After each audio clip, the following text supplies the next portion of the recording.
Calibration of the pH electrode with the VMS pump. We now show you how to calibrate the pH electrode with the VMS panel. Press on to switch on the equipment. Press Enter. Password appears. Press Enter. Mode set P.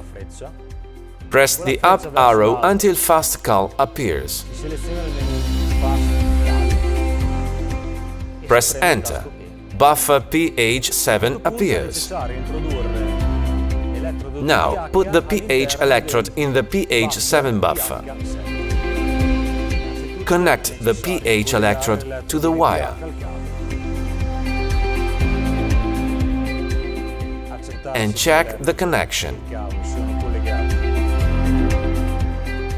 Rinse the electrode in the demi-water.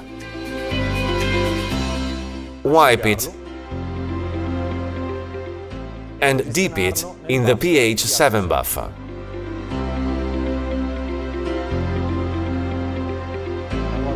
Once the calibration with the pH 7 buffer is finished,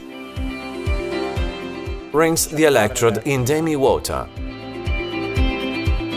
Wipe it.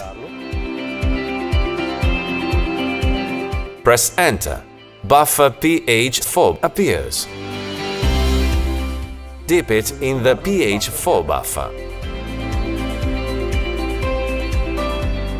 Once the calibration with the pH 4 buffer is finished, rinse the electrode, wipe it and put it back in the cell.